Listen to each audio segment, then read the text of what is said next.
Why you decided to give CA exam at the age of 71? परिस्थितियाँ मुझे इस ओर ले आई। नवंबर 2020 बहुत डिफिकल्ट समय आया, कोरोना का काल था, वाइफ मुझे छोड़कर चली गई। What was the biggest fear? वो कुछ ऐसा है कि तो आप सर्टनली एग्जाम सेंटर पे गए होंगे एग्जाम देने के लिए, मैं तो वहां पर लोगों का बर्ताव कैसा होता था आपको देखकर? हमारा क्या हुआ, आपने 60 साल की उम्र के बाद ना एक नया सपना देखा, ये कैसे हुआ? दरअसल क्या है कि जो आपको क्या लगता है ज्यादा बड़ा स्ट्रगल क्या है? जिंदगी के स्ट्रगल ज्यादा बड़े हैं या जो 4 साल से आप सीए कर रहे हैं वो स्ट्रगल ज्यादा बड़े हैं? सर, जिस दिन रिजल्ट लगा था उस दिन का माहौल कैसा था? आपकी रात कैसी थी? जब इमोशनल ब्रेकडाउन होता है, पढ़ाई करते करते बच्चा इमोशनली ब्रेकडाउन हो जाता है, तो उसको कैसे ओवरकम किया? साल बाद जब अपने दोस्तों को गाड़ी खरीद के अपना घर बनाते देखोगे तो सफलता किसी अवसर की मोहताज नहीं होती है। Winners don't think about circumstances, they think about opportunities. आपको पता है, अगर आप सर्कमस्टेंसेस के बारे में सोचते रहेंगे ना तो आप अवसर को खो देंगे, लेकिन अगर आप सर्कमस्टेंसेस के बियॉन्ड अपॉर्चुनिटीज़ के बारे में सोचेंगे और अगर प्रयत्न करेंगे तो अवसर अपने आप बनने लगेंगे। मैं आज यहाँ पर अपने साथ इस पॉडकास्ट रूम में बैठा हूँ इंडिया के यंगेस्ट चार्टर्ड अकाउंटेंट के साथ। मेरे साथ है यहाँ पर श्री ताराचंद जी अग्रवाल, मेरे साथ है यहाँ पर सीए ताराचंद जी अग्रवाल। सर, आपका बहुत बहुत स्वागत है। और ये बहुत बड़ी इंस्पिरेशन की बात है कि at the age of 71 I am referring you as the youngest chartered accountant of the country. और दोस्तों, मेरे लिए तो ये पॉडकास्ट और भी स्पेशल इसलिए हो जाता है बिकॉज सर नेशनल आइकॉन तो है, लेकिन एक पर्सनल टच हो गया क्योंकि मेरी एक स्टूडेंट है, जो सिर्फ स्टूडेंट नहीं है, फ्रेंड है, उसके दादा है, तो मेरे लिए बहुत स्पेशल चीज़ हो जाती है। तो सर, आपका बहुत बहुत स्वागत है पॉडकास्ट में। एंड आई एम श्योर अभी इतनी अचीवमेंट के बाद आप बहुत सारे इंटरव्यूज़ दे रहे हैं, बहुत सारी चीज़ें हैं, लेकिन कुछ सवाल मेरे माइंड में है जो मैं चाहता हूँ आप जवाब दें। सर, पहला सवाल ये है कि why you decided to give CA exam at the age of 71? कुछ परिस्थितियाँ मुझे इस ओर ले आई।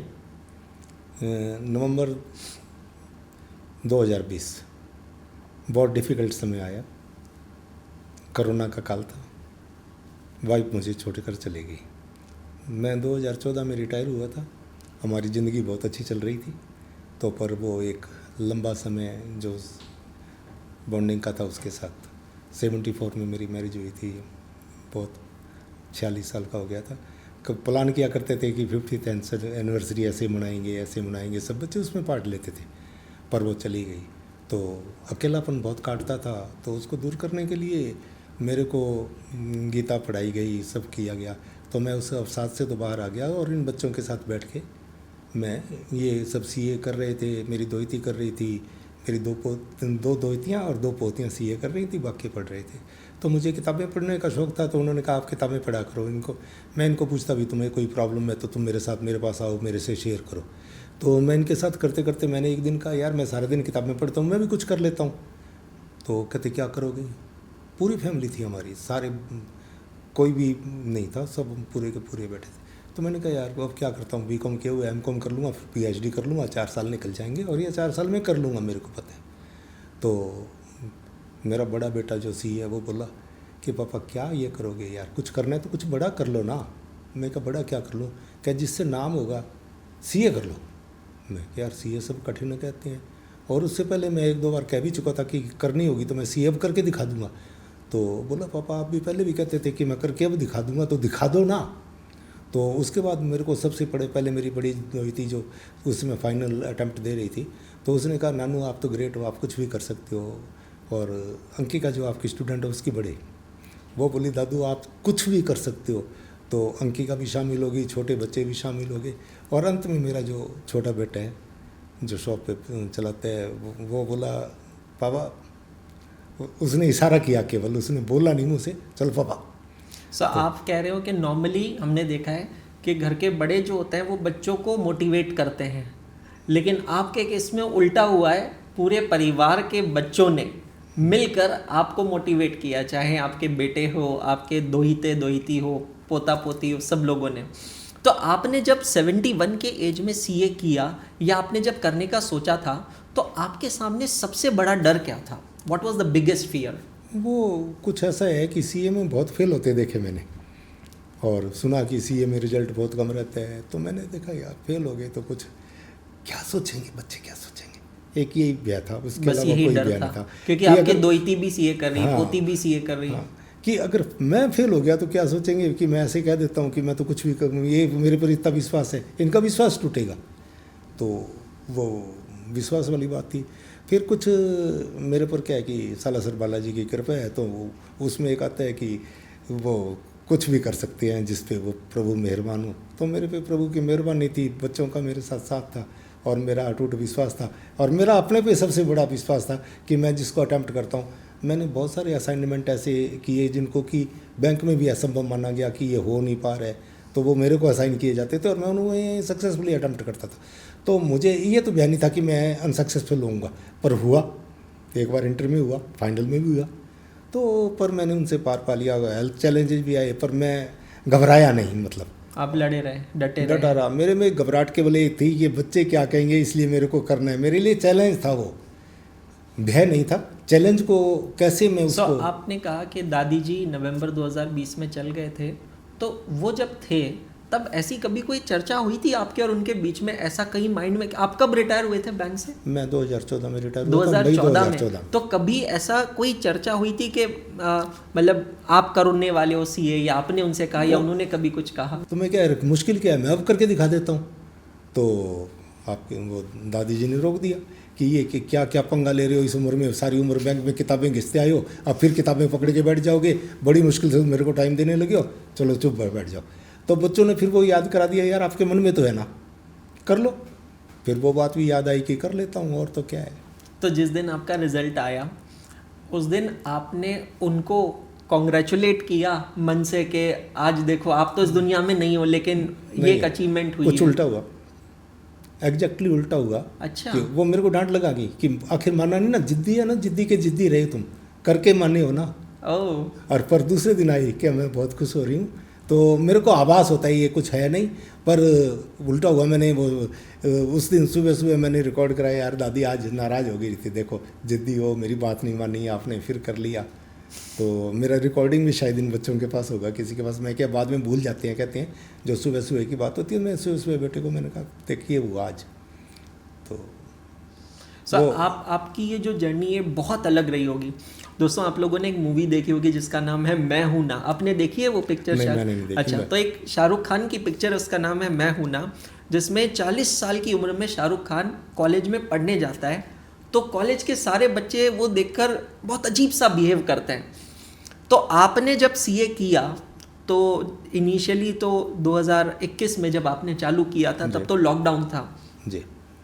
फिर जब परिस्थितियां नॉर्मल होने लगी तो आप सर्टनली एग्जाम सेंटर पे गए होंगे एग्जाम देने के लिए, तो वहां पर लोगों का बर्ताव कैसा होता था आपको देखकर? मतलब लोग तो ये सोच रहे होंगे कि ये तो अपनी पोती को छोड़ने आए हैं या बच्ची को छोड़ने आए हैं। नहीं, हमारा क्या हुआ, 5 ईयर लॉ कॉलेज यूनिवर्सिटी में सेंटर आया, तो वहाँ उस कॉलेज में एक था कि वो एडमिट कार्ड देख के अंदर प्रवेश दे रहे थे और लाइन लगी हुई थी, तो मैं भी लाइन में लग गया। अंकिका मेरे आगे थी, पीछे मैं लग गया। हम जब हुए तो जैसे ही मैं गेट पे पहुंचा, उन्होंने कहा पेरेंट्स आर नॉट अलाउड। मैंने कहा I am also a student. तो मैंने तो उनका बिहेवियर कैसा था? नहीं, उन्होंने फिर उनका बिहेवियर उन्होंने देखा कि फिर बाहर जो लोग थे ना, उनका सेंटिमेंट्स थोड़े अलग लगे कि वो देखें कि ऐसे कि ये क्या है, अजूबा हो गया, ये क्या है। तो आश्चर्य से देखें तो एक को तो मैंने बोला भैया क्या है, जानवर देख रहे हो क्या?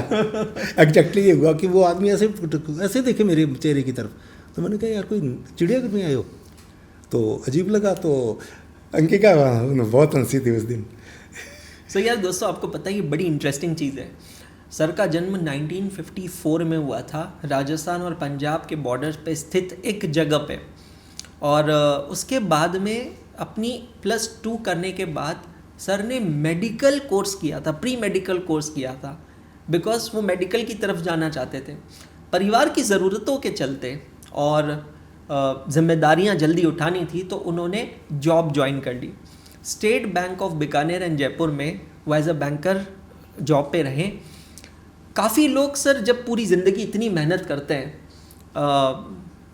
स्पेशली आपकी अगर मैं स्टोरी देखूँ तो आपने सेल्फ बिल्ड किया खुद को, आर्थिक तंगी से खुद को निकाला, आपके बच्चे हैं उनको बड़ा किया, बच्चों के बच्चे हुए, बच्चों की शादियाँ की और ज़िंदगी भर कमाया, घर बनाया। ये सब करने के बाद नॉर्मली लोग ये सोचते हैं कि अब 60 साल की उम्र में ना मैं रिटायर हो जाऊँगा और मैं आराम करूँगा। आपने 60 साल की उम्र के बाद ना एक नया सपना देखा, ये कैसे हुआ? दरअसल क्या है कि जो अपने आप को रिटायर मान लेते हैं ना, उनका लाइफ बाद में मैंने देखा कि उनका लाइफ अच्छा नहीं चलता। कि अगर आदमी अपने आप को खुद को रिटायर मान लेता है ना, तो उसमें एक झील खत्म हो जाती है, उसकी ज़िंदगी की जीने की इच्छा भी खत्म होने लग जाती है, धीरे धीरे जीने की इच्छा खत्म हो जाती है और उसके लाइफ स्पैन बहुत कम हो जाता है।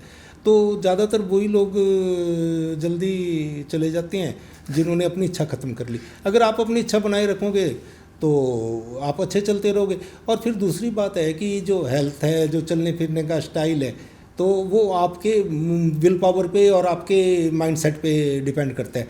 कि आपकी हेल्थ, अगर आप अपने सोचेंगे कि मैं तो बूढ़ा हो गया, तो आप निश्चित रूप से बूढ़े हो जाएंगे। तो मैं तो बच्चों में दोस्त बन के रहता हूँ। मेरे जो पार्क में, अभी पार्क भी जाता था, अभी 2 साल मैंने बिल्कुल नहीं गया पार्क। तो मेरे तो 15 साल से लेकर 85 साल तक के मेरे दोस्त हैं और मैं उनमें हर से उसी प्रकार की बात करता हूँ, जैसे 15 साल वाले से 15 साल के हिसाब से, और 65 साल वाले के 65 साल के, और 85 साल वाले के 85 साल। तो यार ये बात बिल्कुल सही है सर। मैं यहाँ पर ये कह सकता हूँ कि इंसान की जो उम्र होती है वो बायोलॉजिकली बढ़ती जाए, बट अगर वो अपने दिमाग से जवान है तो वो कभी रिटायर नहीं होता। और आपने बहुत सही बात की, जो लोग ये सोचते हैं कि मुझे रिटायर होना है, वो बीमार भी जल्दी पड़ते हैं और उसके बाद की ज़िंदगी बहुत स्ट्रगल वाली होती है। आपने इतनी बड़ी ज़िंदगी देखी है, 71 ईयर्स की, आपने ज़िंदगी के अलग अलग पड़ाव देखे, 1954 से लेकर, मतलब आपने कितने टेक्नोलॉजिकल इवैल्यूएशंस देखे हैं, आपने युद्ध देखे हैं, सारी चीज़ें देखी है। आपको क्या लगता है ज़्यादा बड़ा स्ट्रगल क्या है?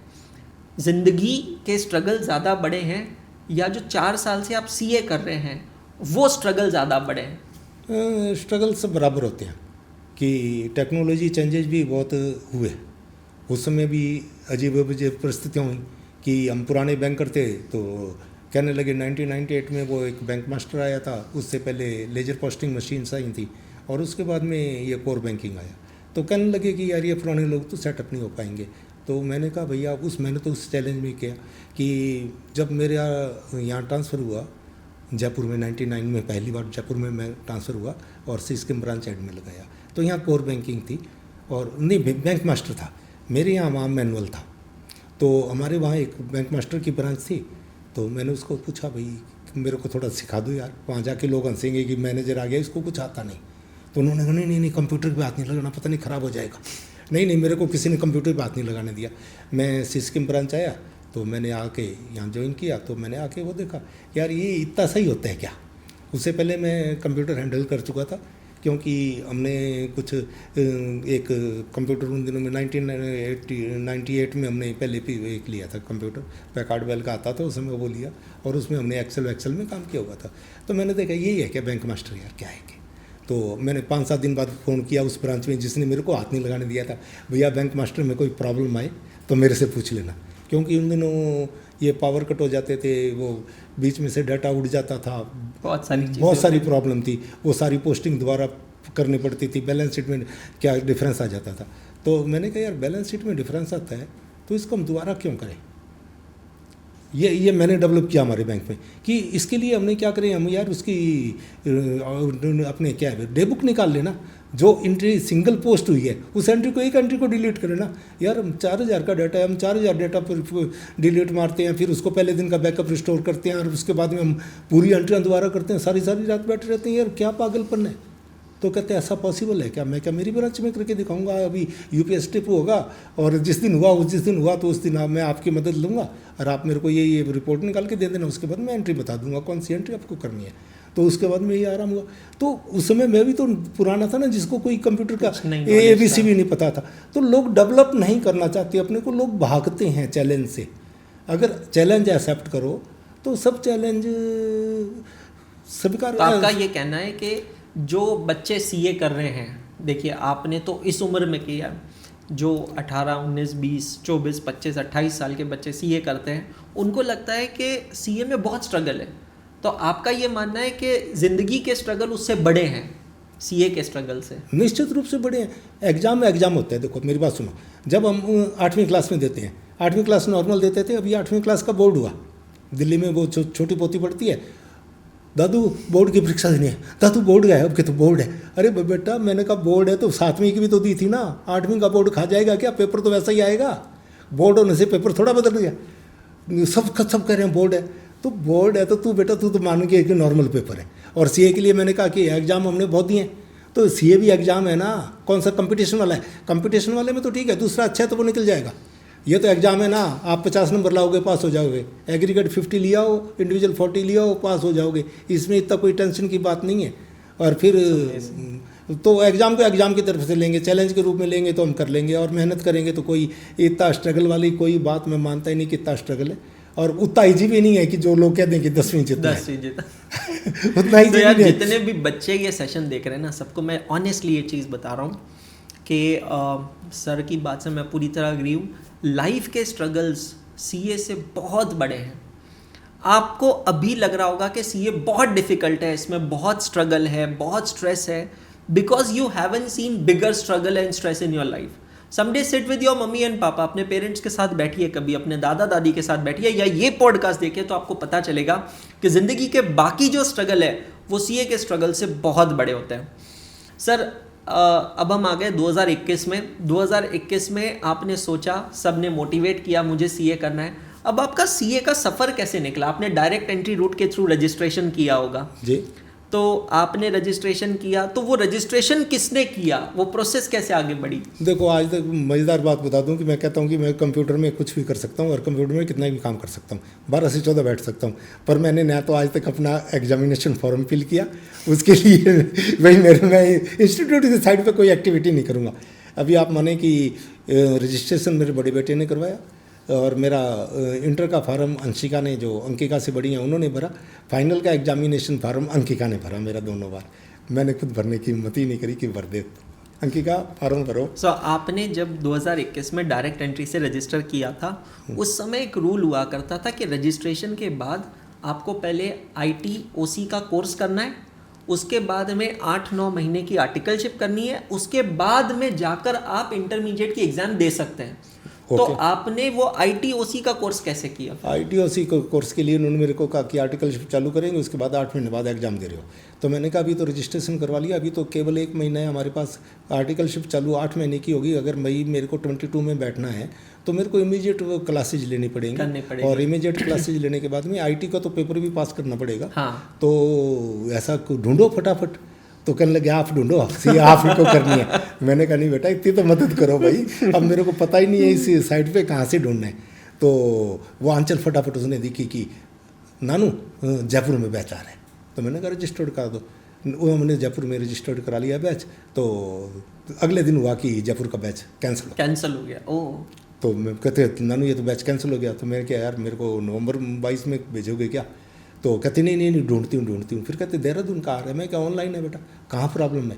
तो हमने वो करा कि ये पैसे वापस आएंगे। मैं कहनी पैसे वापस नहीं आएंगे तो नहीं आएंगे, कि 7,500 रुपये जाएंगे। पर कहते मैंने कहा नहीं पैसे तो नहीं वापस जाएंगे, मैं अभी बात करता हूँ। तो मेरे को वो फियर नहीं है कि किसी से बात करने का। तो मैंने यहाँ फ़ोन लगाया तो किसी मीना जी ने फ़ोन उठाया। मैं क्या यार बैच कैंसिल कर दिया तो मेरे को टोकन दो, मेरे को इमीडिएट टोकन दो, मेरे को रजिस्ट्रेशन कराना है देहरादून में अभी। वो क्या सर और तो कोई मांग नहीं रहा, मैं ऑफिस में नहीं हूँ। मैं क्या भाई ऑफिस में नहीं है मेरे को तो टोकन चाहिए, देख नहीं तो तेरे बड़े का बता दे किसी का, उससे बात कर लेता हूँ। सही बात है। तो वो कहता सर इतनी अर्जेंसी है। मैं क्या अर्जेंसी है भाई, मेरे को तो मेरे बच्चे जैसा, मेरे तो आराम से मैं तो नहीं है, मेरे तो बहुत एंग्जाइटी हो रही है कि तू मेरे, और 7,500 मेरे लिए तो बहुत है। तो उसने मेरे को कहा सर मैं आधे घंटे में देता हूँ। मैंने अपना इंट्रोडक्शन दिया कि मैं तो यार तुम पहले दिन ही मेरे को डिमोटिवेट कर रहे थे, तो यार मैंने फिर तो सोचूंगा कि इंस्टीट्यूट में ऐसे लोग हैं। तो मेरे को टोकन नंबर आ गया थोड़ी देर में। तो फिर मैंने वो देहरादून में रजिस्ट्रेशन करा लिया, तो देहरादून हो गया। तो उसी तो पूरा हो गया। उसके बाद में अभी IT का कोई बैच नहीं मिल रहा था। और फिर आपने आर्टिकलशिप कहाँ पे की?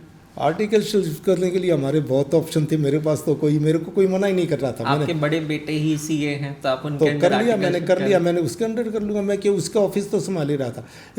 मज़ेदार बात यह है कि मैं इनके जो बठिंडा ऑफिस था, दिल्ली ऑफिस था, इनकी जो भी ऑडिट आती ना वो मेरे को बुला लेते कि मेरा कर दो। मैंने कहा भैया तुम्हारा पूरा काम तो मैं कर चुका हूँ।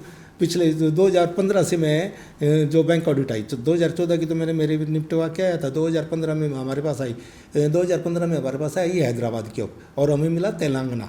तो हम वहाँ गए तो मेरे को भी मजा आने लग गया कि तेज सिटी घूम के आए।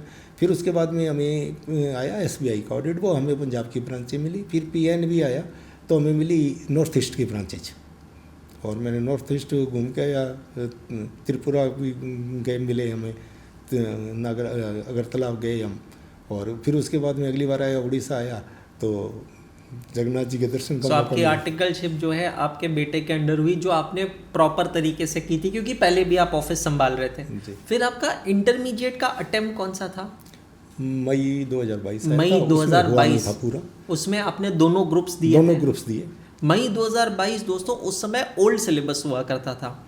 तो ओल्ड सिलेबस के अंदर उस समय इंटरमीडिएट में टोटल 8 पेपर्स होते थे जी। तो आपने 8 पेपर्स की तैयारी की? 8 पेपर।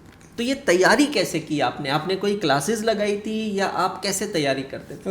मैंने शुरू में क्या है कि इंस्टीट्यूट की क्लासेज लेना चालू किया। अच्छा। तो उसमें इंस्टीट्यूट की क्लासेज में क्या इतना लंबा था कि उससे 3 गुना कम टाइम में मैं उसको स्टडी मटेरियल से कर सकता था।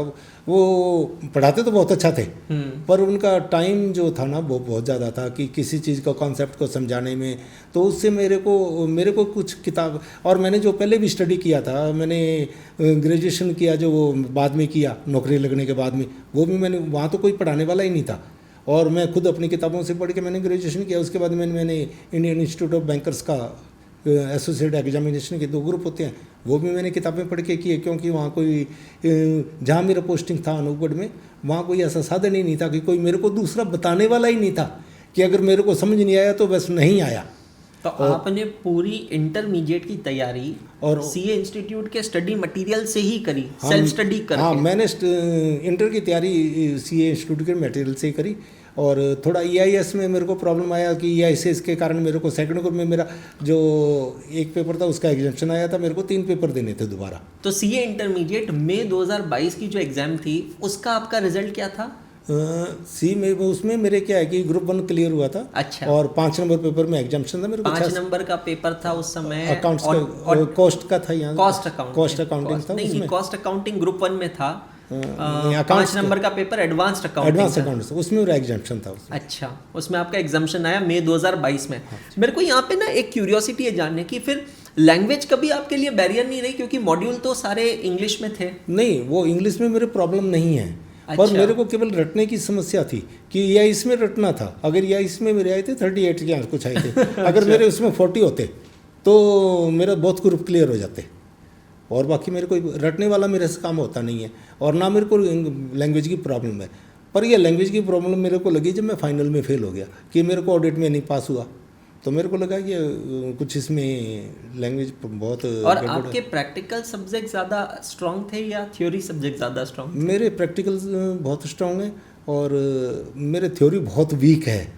मेरे अगर मेरी 10वीं की मार्कशीट भी आप देखेंगे तो मेरे पास मार्क्स ही आए हैं केवल थ्योरी में। और 50 नंबर के पेपर होते थे, किसी थ्योरी में होंगे जो 17 या 18 होंगे, और प्रैक्टिकल में मेरे 45 प्लस होंगे किसी में। और ग्रेजुएशन जो मैंने सेल्फ से किया था, तो जो प्रैक्टिकल क्वेश्चन थे सब में 90% प्लस थे, और जो थ्योरी थे उनमें लेस देन 50% थे। सो मई 2022 में आपके 8 में से 5 पेपर्स निकल गए जी। नवंबर 2022 में आपने बाकी के 3 पेपर्स दिए और उसे निकाल लिया जी। तो नवंबर 2022 की एग्जाम तो आपने अंकिका के साथ दी होगी, क्योंकि उसकी भी एग्जाम नवंबर 2022 की थी इंटरमीडिएट की जी। तो आप दोनों फिर साथ में एग्जाम सेंटर जाते थे? बिल्कुल जाते थे sir. This is just amazing. Can you imagine कि आप अपने दादा के साथ एक ही गाड़ी पे बैठ के सेम एग्जाम सेंटर पे जा रहे हैं, जहां पर बाकी लोग ये सोचेंगे कि चलो ये आशीर्वाद देने आए हैं, और फिर बाद में पता चलता है कि दादा और पोती आगे पीछे बैठे हैं। सो अंकिका ने नवंबर 22 में दोनों ग्रुप्स फर्स्ट अटेम्प्ट में क्लियर किया था, और आपने भी उस अटेम्प्ट में इंटरमीडिएट पूरी तरह क्लियर? शायद नहीं, मैंने नवंबर कुछ कन्फ्यूजन हो रहा है शायद। मैंने अंकिका के बाद में करी थी, मेरे ख्याल इंटर है ना, एक अटेम्प्ट बाद में करी थी clear। अच्छा, ओके। फिर इंटरमीडिएट कंप्लीट हुई, उसके बाद में वापस आर्टिकलशिप कंटिन्यू करनी होती है आपको जी। वो आपने अपने बेटे के अंडर ही आर्टिकलशिप करी। कंटिन्यू करी। फिर इंटर क्लियर करने के बाद आपका माइंडसेट क्या बना, क्योंकि अब सीए फाइनल था।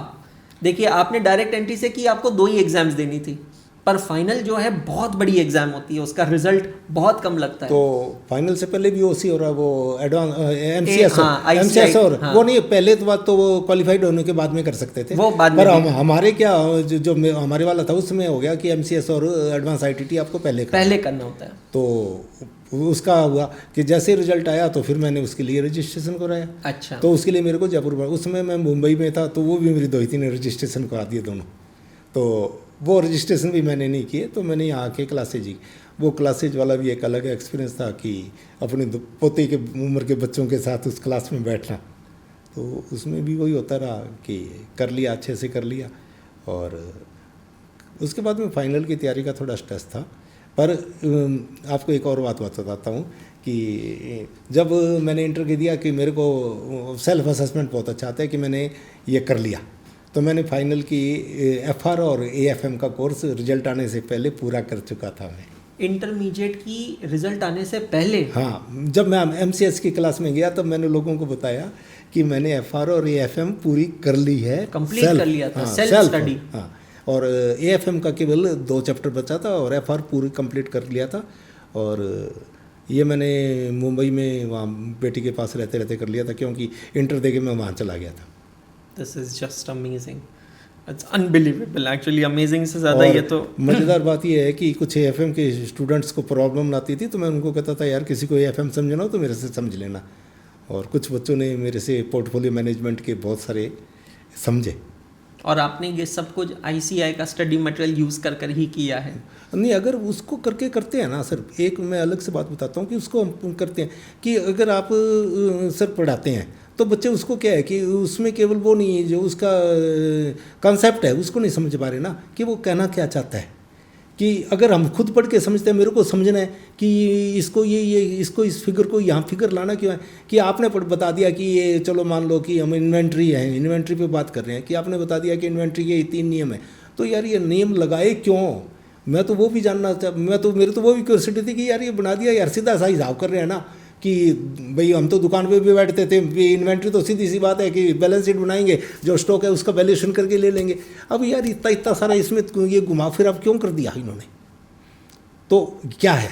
तो जब वो समझ आ जाएगा ना तो उसके बाद में वो आप भूलने वाले नहीं हो कभी भी। तो यार ये बात है ना, बहुत सही बोली है सर ने यहाँ पे। जितने भी बच्चे ये सेशन देख रहे हैं ना, आप सबको ये यहाँ से टेक अवे लेना चाहिए कि हम लोग ये समझते हैं कि यार सपोज एफआर है या एएफएम है, मुझे इतने क्वेश्चंस करने हैं। वो क्वेश्चंस करने से एग्ज़ाम नहीं निकलने वाली है, आपको कंसेप्ट को समझना पड़ेगा, सवाल उठाना पड़ेगा कि ये कंसेप्ट क्यों है, अगर ये कंसेप्ट नहीं होता था तो क्या होता था, और वो क्या चीज़ हुई जिसकी वजह से ये कंसेप्ट का इन्वेंशन हुआ। और अगर आपने ये चीज़ समझ ली ना तो लाइफ लॉन्ग आपके दिमाग में चली जाएगी, और फिर आप उससे जुड़ा कोई भी क्वेश्चन आ जाओ, कहीं से भी आ जाओ, आप उसको बहुत आराम से कर लोगे।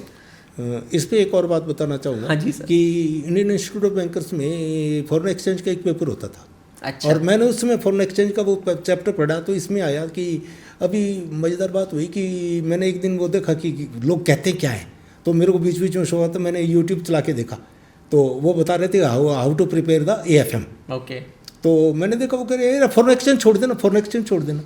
अरे यार ये बहुत बड़ा चैप्टर है। मैंने कहा यार ये इसमें ऐसी क्या है, और मेरे को तो अच्छे से आता था। तो मैंने कहा मेरे को तो वो पढ़ा हुआ, जब मैंने पढ़ा तो वो मेरे में तो 85 में चला गया कि 85 में मैंने पढ़ा था, और वो उसके अलावा उसमें कुछ चेंज हुआ ही नहीं कि रेट कैसे निकालना है, हम कैसे लेंगे, वैल्यूएशन कैसे करेंगे, सेम वो है, कुछ भी चेंज नहीं हुआ।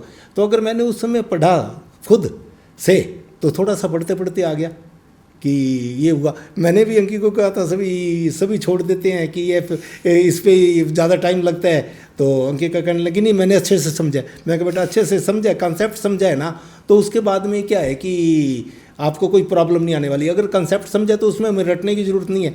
और 1-2 क्वेश्चन मैंने भी रटे थे सर एग्जैक्टली कि वो फार्मूला याद नहीं हो रहा था, तो मैंने कहा कि ये कैसे याद रखा, मैंने कहा इसमें ये लिखा हुआ है कि n+n2 + 1 करना है और ये डिवाइडेड बाई n+1 नोट करना है, और इसमें मेरे को फिगर याद है कि ये 11 है और ये 9 और ये 11 और 8 लेना है, और इसका अगर 10.2.6 है तो मेरा क्या है कि आंसर सही है। तो मैं उसको वहाँ टेस्ट चेक कर लूँगा कि ये मेरा फार्मूला सही लिखा गया है। तो ऐसे भी कर सकते हैं, वो अलग अलग आपको इजाद करना पड़ेगा कि मेरे को कैसे याद, पर न्यूमेरिकल अगर कोई भी सॉल्यूशन हो, और हम तो उस ज़माने के हैं कि जहाँ कैलकुलेटर की ज़रूरत यूज नहीं होता था, मैनुअली करना होता था, 8 फिगर का कैलकुलेशन मैनुअल करते थे। और मैंने तो कैलकुलेटर वालों को बहुत बार इसमें हराया भी है कि क्योंकि हमारे ज़माने में तो हमें क्या है कि अभी तो वो 1/4 और उसके वाले नहीं, हमारे तो वो इतना याद करवाते थे कि उसको सवा बोलते थे, आधा बोलते थे, पौना बोलते थे, 1 बोलते थे, सवा, 1.5, ढैया, सवा, 1.5, पौने 2, 2 ढैया, सवा 2, ढाई, और हमें पौने 4 तक पढ़ाया जाता था सब पाठ। वो टेबल अभी तो कोई, और 40 तक का टेबल आना, ऐसा हमें तीसरी क्लास में 40 तक का टेबल करा दिया था, और 40 से कम के टेबल वालों को तो 4th में भेजते ही नहीं थे। तो सर मुझे बताइए, ऐसा कभी कोई मोमेंट हुआ कि आपने और अंकिका ने साथ में बैठकर पढ़ाई की हो? हमने MCQ प्रैक्टिस तो हमने दोनों ने साथ में बैठ एक नहीं तो झगड़ा होता था दोनों? नहीं, झगड़ा नहीं, आर्ग्यूमेंट डिस्कशन, आर्ग्यूमेंट नहीं होता था। एक जना वो लेता था, क्वेश्चन पूछता था। अच्छा। कि कोई पन्ना निकाल क्वेश्चन पूछ। अच्छा। तो दूसरा पूछता था, वो हमारा वो होता कि ये चैप्टर मैंने अभी थोड़ा वीक है, तो भैया ये वीक वाला ही तो करना है, जो अच्छा है तेरा वो तो अच्छा ही है, उसके बारे में क्या करेंगे। पहले हम दोनों उसको सारी क्वेश्चन आपस में करते, फिर हम एक दूसरे का वो टेस्ट लेते कि वो मतलब रैंडम निकाल के कि ये पन्ना निकाल लिया, इस पन्ने का जो भी पन्ना खुल गया उसका हमने वो प्रिंट कराई थी बुकलेट ICAI, तो उसका हमने करा था, वो प्रैक्टिस हमने बहुत करी। फिर आपने CA फाइनल की पहली एग्जाम कब दी थी? मैंने CA फाइनल की 24 में दी थी, मई 24 में एग्जाम दी थी। मई और 24 नवंबर। वो एग्जाम से आपने क्या सीखा? जब आप एग्जाम देने गए तो आपकी लर्निंग्स क्या थी कि अब मुझे अगले अटेम्प्ट में क्या क्या चीज़ें सुधारनी है? उस एग्ज़ाम में क्या हुआ कि मैंने करा तो अच्छा था थोड़ा, पर मेंटली प्रॉब्लम्स थी उसमें कि वो मेरे बड़े बेटे हॉस्पिटलाइज थे। अच्छा। तो दिमाग बार बार वहाँ चला जाता था। अच्छा। तो उसको तो अटैम्प्ट मैं मानता ही नहीं कि वो अटैम्प्ट तो ड्रॉप जैसा ही था। पर नवंबर में मैंने अटैम्प्ट किया तो उसमें क्या है, उसमें भी एक तो मेरे फ्रोजन शोल्डर का प्रॉब्लम था, लिख नहीं पाता था बिल्कुल भी, और उसको भी ओवरकम करने के लिए मैंने राइटिंग प्रैक्टिस किया। और इसके बाद में दोस्तों मैं आपको बताना चाहता हूँ कि सर ऑडिटिंग के पेपर में, जो फाइनल का ऑडिटिंग एंड एथिक्स का पेपर है, उसमें बहुत स्ट्रगल कर रहे थे, specially to understand the concept, specially to write the concept. तो उन्होंने एक दूसरी स्ट्रैटेजी अडॉप्ट की, where he went on ICAI website. वहाँ पर जाकर उन्होंने CA फाइनल का हिंदी का स्टडी मटेरियल रेफर किया for the subject of auditing, और वहाँ से उन्होंने डेली 4-4 घंटे की राइटिंग प्रैक्टिस चालू की, in spite of having frozen shoulders. मतलब शोल्डर की प्रॉब्लम होने के बावजूद भी इतनी राइटिंग प्रैक्टिस की कि फिर बाद में the typical subject of auditing became just small peanuts for him. So ये बिल्कुल अमेजिंग था। तो मई 2024 में सर आपने पहला अटेम्प्ट दिया, दोनों ग्रुप्स दिए थे आपने? दोनों ग्रुप्स। कभी आपके मन में ये थॉट नहीं आया कि मैं 3 ही सब्जेक्ट दूं या मैं एक ही ग्रुप दूं, मैं दोनों ग्रुप्स क्यों दूं? क्योंकि आजकल के बच्चों के दिमाग में ना ये थॉट बहुत ज़्यादा आता है। नहीं, इसके लिए मेरे को बहुत सलाह देने वाली भी है, बहुत चार्टर्ड अकाउंटेंट्स हैं जो अपने बच्चों जैसे हैं, हमारे महारानी फार्म में बहुत रहते हैं। तो वो मेरे को अंकल एक ग्रुप कर लो, मैं यार करूँगा तो दोनों ग्रुप ही करूँगा, और होंगे मेरे दोनों ग्रुप ही होंगे जब होंगे, एक ग्रुप तो मेरे से नहीं होने का। कहते क्यों नहीं होने का? मैं क्या, पहले मैं ऑडिट मारेगा, दूसरे में IBS मारेगा, कि होंगे तो दोनों ग्रुप होंगे, एक दूसरे का सपोर्ट मिलेगा, दोनों ग्रुप होंगे। पर अभी बता दूं कि दोनों ग्रुप इंडिविजुअली हुए हैं मेरे क्लियर, दोनों में भी 150 से ज़्यादा हैं। अच्छा, तो हाँ। एक ग्रुप आपने कौन से टाइम में, फर्स्ट ग्रुप कब क्लियर किया था? नहीं, अभी दोनों करें। अच्छा, ये दोनों ग्रुप एक साथ अटेम्प्ट में हुए दोनों। सो मई 2025 एग्जामिनेशन दोनों ग्रुप एक साथ क्लियर किए। तो अब हम आ जाते हैं उस दिन, जिस दिन रिजल्ट लगा था। सर जिस दिन रिजल्ट लगा था उस दिन का माहौल कैसा था? आपकी रात कैसी थी? उस दिन क्या कि अंकिका दिल्ली थी, अंकिका यहाँ नहीं थी। अच्छा। और रिजल्ट का टाइम आया कि रिजल्ट 2 बजे आएगा, तो मैंने अब के किसी को मेरा एडमिट कार्ड किसी को नहीं दिया। अच्छा। एडमिट कार्ड छुपा के रखा था कि अब के रिजल्ट मैं खुद देखूंगा कि यार तुम्हारे से बहुत दिखा लिया, फेल कर देते हो मेरे को। मैंने इनको ये कहा कि तुम मेरे को तुम यार फेल का रिजल्ट बताते हो, अब कि मैं किसी को नहीं दूंगा। तो मैंने एडमिट कार्ड छुपा के रखा। रोल नंबर मेरे को याद था कि हम बैठे थे, सुबह सुबह नाश्ते का टाइम था, तो रिजल्ट तो जल्दी आ गया था हाँ सुबह। नहीं तो वही बता रहा हूँ सर कि इतने में अंकी का फ़ोन आता है, दादू रिजल्ट देखा नहीं क्या? मैं क्या यार 2 बजे आएगा, कहती रिजल्ट तो आ गया। मैंने फटाफट फ़ोन में मैंने बोला देखा पहला ग्रुप सक्सेसफुल, दूसरा सक्सेसफुल, मैंने बोला सक्सेसफुल ओह माय एग्जैक्ट। और वो मेरी बहू वो फ़ोन तैयार लिए बैठी थी, उसने वो एक मेरी कोई शादी की फ़ोटो थी, वो ग्रीन जैकेट वाला, उस पर कॉन्ग्रेचुलेसन लिखा और झट से अपना उस पर लगा दिया। किस पे डाला था वो फोटो? उसने क्या नाम अपने LinkedIn? नहीं लिंक्डइन में नहीं, Instagram, वो Facebook? नहीं, इसने अपना क्या है व्हाट्सएप पे, WhatsApp पे हाँ हाँ व्हाट्सएप पे उसने तुरंत वही आपका फोटो काफी वायरल हुआ हाँ है जो वो नहीं वो green- व्हाट्सएप हुआ तो उसको वो कटारिया जी हैं एक सीए, उन्होंने उठाया वहाँ से अच्छा, और वो उन्होंने फटाफट लिंक्डइन पे डाला और उससे वो फोटो वायरल हो गया। लिंक्डइन से वो हाँ, आगे वायरल हो गया। और मजेदार बात है कि जो मेरी दोस्ती है आंचल, उसके पापा ने भी इमीडिएट डाला, तो उन्होंने एक अच्छा फोटो डाला था, वो कहते एक गंदा सा फोटो ये अनीता वाला वायरल हो गया, मैंने इतना अच्छा फोटो डाला था, वो मेरा ऐसे वाला ही फोटो था। तो वो कहते मैंने इतना सुंदर सा फोटो डाला, मेरा फोटो को किसी ने तवज्जो नहीं दी, गंदा सा फोटो वायरल हो गया। That's amazing.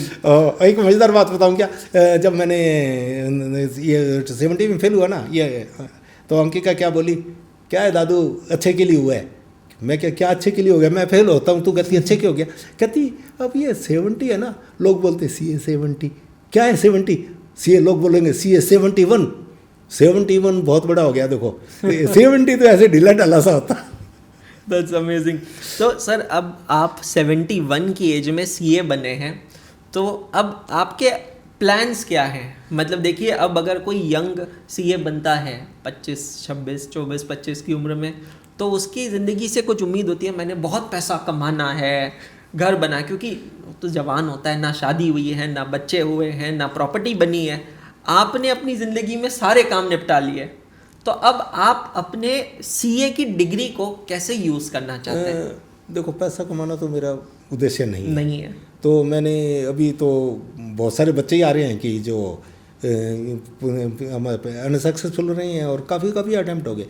मज़ेदार बात है कि 2011 के 2 बच्चे आए जो 2011 के में जिन्होंने एक ग्रुप कर रखा है और उसके बाद से वो सेकंड ग्रुप हो नहीं रहा उनसे, तो वैसे बच्चे बहुत आए, तो उनसे बातचीत करता हूँ कि अगर मेरे कारण से किसी 2 बच्चे 4 बच्चे भी अच्छे हो जाते हैं, तो मैंने अभी इंस्टीट्यूट से यहाँ कहा था कि भैया इतनी सारी क्लासें ले जाती हो, ओसी में लगाते हो, GMCS में लगाते हो, तो यार मेरे को चांस दो ना बच्चों से बात करने का। हाँ सही बात तो है। मैंने मांगा, तो उन्होंने कहा कि मंडे को मैं किसी फैकल्टी को भेजता हूँ आपका वो रजिस्ट्रेशन के लिए अप्लाई। मैंने कहा भी रजिस्ट्रेशन अप्लाई करा दो मेरा। तो वो चेयरमैन आए थे, शिव कुमार जी शर्मा हैं यहाँ के जयपुर ब्रांच के, वो आए थे, वो भी पॉडकास्ट के लिए आए थे। तो मैंने कहा और उसके लिए मैंने बात भी किया था कि कुछ समय तो उसमें निकलेगा जितने बैचेज जाएंगे, उसके अलावा आप ब्रांचों पे सेमिनार कराते हो, स्टूडेंट सेमिनार्स होती है, तो उसमें मेरे को हर ब्रांच मैं चाहता हूँ कि आपकी जितनी ब्रांचें हैं जयपुर ब्रांच की कितनी और आगे सब, तो उसमें CIRC की, यहाँ का CIRC चेयरमैन यहाँ के हैं। अच्छा। CIC जो सेंट्रल रीजन के हैं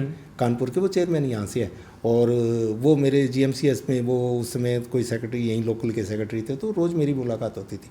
तो मैंने उनसे भी कहा था, तो सोचता हूँ कि अगर मेरे कारण कोई संभल जाए बच्चा जो डिमोटिवेट हो रहा है, कोई उसको मोटिवेशन दे सकूँ, उसकी कोई सक्सेस हो जाए, तो मेरे को शायद इसमें सक्सेस। और ये मेरे हिसाब से बहुत अच्छा भी है। मैं जितने भी बच्चे सेशन देख रहे हैं, जितने भी लोग, पेरेंट्स, स्टूडेंट्स, अगर आपको लग रहा है कि आप डीमोटिवेटेड है, तो सर अपना YouTube चैनल स्टार्ट कर रहे हैं, आप प्लीज़ जाकर उसे सब्सक्राइब कीजिएगा। और मुझे लगता है ऑनेस्टली ये बहुत अच्छा मेंटर कर पाएंगे आपको, क्योंकि आई थिंक इसके आगे तो कोई कुछ नहीं है। मतलब मैं भी शायद फिर क्या ही मेंटर करूँगा। आपको कोई भी परेशानी हो, किसी भी एज में, लेवल में आप स्ट्रगल कर रहे हैं, you can reach out to him and you can actually take his professional guidance on how to overcome this is really amazing. Sir आपकी रिजल्ट आने के बाद से कुछ ऑफर्स वगैरह आए आपके पास कहीं? मेरे पास अभी काफ़ी सारे ऑफर्स चल रहे हैं। अच्छा, किस टाइप की ऑफर है? वो कहते हैं एसोसिएशन के लिए कह रहे हैं कि आओ हमारे से एसोसिएशन कर लो। तो मैंने अभी क्या है कि इस तरफ कोई मन ही नहीं बनाया, मतलब प्रैक्टिसिंग सीए हाँ, की बात कर रहे हैं? प्रैक्टिसिंग सीए की बात कर रहा हूँ कि बड़ी फर्में भी हैं, छोटे वाले भी हैं, इंडिविजुअल भी हैं, और प्रोफाइल मेरा मांगा कि आप अपना प्रोफाइल दो। मैं कि यार मेरे प्रोफाइल के मुकाबले में तो आपका किसी सीए का किसी का प्रोफाइल नहीं है। तो प्रोफाइल में मेरे क्या है कि मैंने एज ए क्लार्क ज्वाइन किया, मैं बैंक में एडगेशर रहा, बैंक में असिस्टेंट मैनेजर रहा, बैंक में अकाउंटेंट रहा। उसमें अकाउंटेंट की पोस्ट होती थी, आज मैनेजर अकाउंट्स बोलते हैं। ब्रांच हेड का काम मैंने किया, manager credit, manager agriculture, manager SME, manager SCC, relationship manager at Jaipur centre for the medium enterprises, then the retail banking head and then the fraud management head of the bank. मतलब bank का retail banking मैंने 70% portfolio मेरे under आता था, जिसको मैं manage करता था। तो मैंने कहा ऐसा प्रोफाइल आपको कोई, और उसके बाद मैं रिकवरी हेड भी रहा। तो ऐसा कोई असाइनमेंट नहीं था बैंक में जो मैंने नहीं किया। तो अब आपके पास जब इतनी ऑफर्स हैं और आपका ध्यान, आपका इंटरेस्ट जो है वो मेंटरशिप की तरफ है, तो आप क्या सोच रहे हैं, अब आप क्या करना चाहेंगे? कि अगर कोई ऐसा है कि जिसमें मेरे मेंटल सेटिस्फेक्शन के लिए अगर सफिशिएंट टाइम मिलता है और उसके साथ में कहीं एसोसिएशन हो जाता है, तो मेरे को करने में आपत्ति नहीं है। क्योंकि उससे एक ही माना है कि कुछ ना कुछ प्रोफेशन की तरफ भी बना रहेगा, रुझान बना रहेगा, और कुछ इधर भी बना रहेगा। तो पर एक और बताता हूँ आपको कि बच्चों ने मीटिंग करी कि दादू को कह दो CFA कर ले। एग्जैक्टली होगा। तो मैंने पूछा पैसा कितना लगेगा? कहते 5 लाख लगता है। मैंने कहा यार इतना पैसा खर्च नहीं करूँगा, तुम्हारे लिए बचा के रखे। कि नहीं, मैंने कहा 5 लाख कितने अटैम्प्ट दे सकते हैं? कहते नहीं, एक अटैम्प्ट में खत्म हो जाएगा। मैं क्या इतना रिस्क नहीं ले सकता मैं। तो उसके लिए मैंने मना कर दिया कि नहीं आप कर सकते हो। मैं क्या चाहे अब कुछ करो, अब तुम्हारे जान से में आने वाला। सर अभी बहुत सारे बच्चे जो CA कर रहे हैं, अब तो आपने किया, उसके बाद सिलेबस चेंज हो गया जी। अब एग्ज़ाम साल में 3 बार होने लग गई है, इंटरनली काफ़ी चेंजेस हुए हैं जी। तो कुछ चीज़ें मैं एज ए रैपिड फायर चाहता हूँ आपके तरफ से, जो आप उन लोगों को सजेशन दें, सलाह दें। तो पहला क्वेश्चन यहाँ पर ये है कि जब इमोशनल ब्रेकडाउन होता है, पढ़ाई करते करते बच्चा इमोशनली ब्रेकडाउन हो जाता है, तो उसको कैसे ओवरकम किया जाए? उसके लिए कोई और दूसरा कुछ नहीं कर सकता। पेरेंट्स है ना, उसको थोड़ा सा अगर माँ उसको सीने से लगा के उसके सिर में हाथ में रहेगी ना, बेटा कुछ नहीं हुआ, अगली बार हो जाएगा पास, तो वो अगली बार पास हो जाएगा। तो वो जो मुन्ना भाई में जादू की झप्पी के बारे में कहा है ना, वो चीज़ इंपॉर्टेंट है। तो यहाँ पर आई थिंक ये सेक्शन ना पेरेंट्स के लिए बहुत इंपॉर्टेंट है कि पेरेंट्स जो है उनको एक फ्रेंड्स का रोल प्ले करना पड़ेगा लाइफ में, यही आप कह रहे हैं? हाँ एग्जैक्टली। मेरे जितने भी 3rd जनरेशन है ना, वो मेरी फ्रेंड है, फ्रेंड्स है। सर दूसरा क्वेश्चन यहाँ पर ये है कि राइटिंग प्रैक्टिस और टेस्ट पेपर सॉल्व करना कितना महत्वपूर्ण है CA की जर्नी में? इसके बिना हो ही नहीं सकती। हो ही नहीं सकता। इसके लिए मैं थोड़ा कहूँ कि ICI ने अब के May 25 के लिए मॉडल टेस्ट पेपर डाले थे। हाँ 5 उसमें 6 उसके FR के थे, 10 AFM के थे, और मैंने सारे के सारे उसको एग्जामिनेशन सेंटर के माहौल में किए 2 से 5 में। अच्छा। और मैंने इनको कहा कि इस टाइम में आपको कोई किसी को मेरे कमरे में आने की रिस्ट्रिक्शन नहीं है कि आप आगे, नहीं रिस्ट्रिक्शन नहीं, आगे चक्कर काटते रहना, चाहे देख लेना दादू लिख के आ रहे हैं, तो कहते लिख लेना। मैं क्या यार, वो इन्विजिलेटर आके ऐसे आंखें गड़ा के देखते ना, उसका भी टेंशन आता है, तो वो टेंशन दूर हो जाएगा मेरा कि देख रहे हो तुम, पढ़ रहे हो क्या लिख रहा हूँ मैं। तो मैंने उसको किया, उसको मैंने खुद चेक किया, और मेरा जो उसके 10 थे तो उसमें मेरे 78 नंबर आए हैं AFM। That's amazing। तो जिसमें मैंने 6 पेपर किए उसमें 60 नंबर आ गए। अगर सब में अगर वो 10-10 देते तो शायद बहुत और अच्छे नंबर। तो प्रैक्टिस बहुत जरूरी है। सर अगला क्वेश्चन ये है कि आजकल की जो जनरेशन है वो सोशल मीडिया को बहुत ज़्यादा यूज़ करती है। तो जब आप पढ़ते थे, आपकी यंग जनरेशन में तो फेसबुक, इंस्टाग्राम नहीं था, आजकल तो स्नैपचैट, ट्विटर, इतना कुछ है, तो आप क्या सलाह देंगे उन्हें? मेरी बात सुने जी, फेसबुक में भी बहुत देखता था, बहुत दोस्त हैं मेरे फेसबुक पे। तो मैंने जब इंटर का रिजल्ट आ गया वो, और उसके बाद मैंने 21 जून 2023 के बाद में मैंने फेसबुक को डिलीट लगा दिया था, और उसके बाद में मैं 3-4 बार वो किसी दूसरे मीडिया के माध्यम से चले गए, व्हाट्सएप के फेसबुक लिंक आई होंगे ना, वो खोलाऊंगा। तो मैंने अभी फेसबुक का वो लॉग हिस्ट्री खोल के देखा था, तो मेरा 18 जून 23 के बाद में मेरे 4 लॉगिन हैं और मैंने कॉन्फिडेंस में इतना था कि मैंने 18 मई को पेपर दिया, 25 को, और 19 को आके मैंने फेसबुक चालू कर लिया। और वो लॉगिन मैं आपको मेरे फ़ोन पे दिखा सकता हूँ कि मेरे 2 साल के बीच में 4 फेसबुक पे अटैम्प्ट हैं कि फेसबुक पे गया, पर कोई एक्टिविटी नहीं है। तो बच्चों को ये छोड़ना पड़ेगा, इसको छोड़ना पड़ेगा, या यूज जो है उसको बहुत लिमिटेड और रिस्ट्रिक्टेड आपको करना पड़ेगा। नहीं, इसके अलावा मैंने तो टीवी वाला कमरा भी छोड़ दिया था, कमरा चेंज कर लिया मैंने। तो इसमें टीवी लगा हुआ है, टीवी हटवाने के बजाय मैंने कमरा चेंज कर लिया, दूसरे कमरे में हो गया कि टीवी होगा तो चला लूँगा शायद। तो ये तो देखो, इतना तो सेक्रीफाइस करना ही पड़ेगा। सर, मेरा नेक्स्ट क्वेश्चन आपसे ये है कि आपने इस एज में जब किया तो बहुत सारी बीमारियां आपको रही होगी। आपके घर पे मैं आया, आपने देखा आपका मेडिसिन बॉक्स है, ग्लूकोमीटर आपने रखा है, फ्रोजन शोल्डर की सिचुएशन थी, तो बहुत नेगेटिव विपरीत परिस्थितियां थी। इन विपरीत परिस्थितियों की परिभाषा अलग होती है, बच्चों के लाइफ में ही अलग तरीके से। तो आपने खुद को कैसे इससे बाहर निकाला? अवचेतन मन एक शब्द आता है। अच्छा, गीता में कौन सा वर्ड? अवचेतन मन। अवचेतन मन। हाँ, कि हमारा जो सुषुप्त मन है वो उसकी शक्ति बहुत है, उसको जागृत कर लो तो आप सबसे पार पा जाओगे। भगवान की कहते हैं, कृष्ण गीता में कहा है कि जो कि अपने मन पे जो काबू रखता है, अपने मन से जो आता है। और ये ध्यान में भी ये बताते हैं, प्राणायाम रोज करता हूँ तो उस समय सोचता हूँ कि स्वस्थ रहो स्वस्थ रहो। तो कुछ चीज़ें ऐसी हैं जो नए बच्चों को नहीं पता। हमने तो सुना था कि सूर्य के सामने, प्रथम किरण के सामने खड़े होकर हाथ जोड़ के कहो भगवान मेरे को स्वस्थ प्रदान करें, तो सूर्य भगवान आपको शक्ति प्रदान कर देते हैं। उनकी शक्ति के सामने तो कोई भी एनर्जी जो उनकी एनर्जी है। पर अब तो क्या सिस्टम चेंज हो गया, बच्चे सूर्य की किरण, पहली किरण देखने में तो उठते ही नहीं है। अगर उस समय कोई बच्चा ले तो सूर्य की जो एनर्जी मिलेगी उसके सामने एटॉमिक ताकत भी कोई चीज़ नहीं है। तो वो एनर्जी अगर गेन आ जाए तो मेरा तो है कि That is just amazing guys. I think इससे ज़्यादा मोटिवेशनल ना कोई कंटेंट नहीं हो सकता है पूरे YouTube पे। I want everyone to write down in the comment section, not in the live chat, in the comment section, salute to CA Tarachand Agarwal. Sir बहुत बहुत धन्यवाद आपका। एक आखिरी चीज़ मैं आपसे चाहूँगा, जितने भी बच्चे ये सेशन देख रहे हैं और जितने भी पेरेंट्स ये सेशन देख रहे हैं, उन लोगों के लिए आपकी तरफ से एक फाइनल मैसेज कि क्या ज़िंदगी में कभी भी कुछ करने में ये सोचना चाहिए कि बहुत देरी हो गई है, या उस दिन शुरू कर देना चाहिए? इसमें 2 चीज़ें हैं। एक तो देरी तो कभी हो ही नहीं सकती किसी चीज़ में। जब जिस दिन दिन चढ़, वो नया सवेरा है। हर दिन नया सवेरा आता है। तो जिस दिन आपने तैयारी चालू कर ली, पर उसके लिए सबसे पहले आपको अपने पे विश्वास रखना पड़ेगा, और माता पिता को भी अपने बच्चे पे विश्वास रखना पड़ेगा कि ये हमारा बच्चा कर सकता है। जब ये विश्वास उत्पन्न हो जाएगा आपस में, तो बॉन्डिंग जब वो बहुत ज़रूरी है फैमिली की, कि वो उसको ये नहीं है कि ये नहीं कर सकता। तो मैंने बहुत से पेरेंट्स ऐसे देखे हैं कि ये तो कुछ नहीं, नालायक है हमारे वाला, तो आपके वाले तो बच्चे अच्छे हैं, मेरे वाला नालायक है। ये फीलिंग वो बच्चे को नेगेटिविटी में ले जाती है। ये फीलिंग माँ बाप को कम करनी पड़ेगी कि हमारा बच्चा बहुत अच्छा है, सबसे अच्छा है।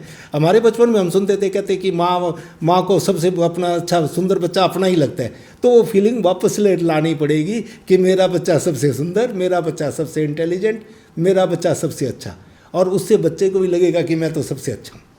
तो that is just amazing sir, thank you so much. बहुत बहुत धन्यवाद आपका कि आपने हमें समय दिया। और बच्चों, आप लोगों को मैं कहना चाहता हूँ कि यार ये बहुत ही अमेजिंग सेशन हुआ है। फटाफट जाकर कमेंट सेक्शन में कमेंट डाल दीजिए कि congratulations to CA Tarachand ji Agarwal. Thank you so much sir. Thank you sir.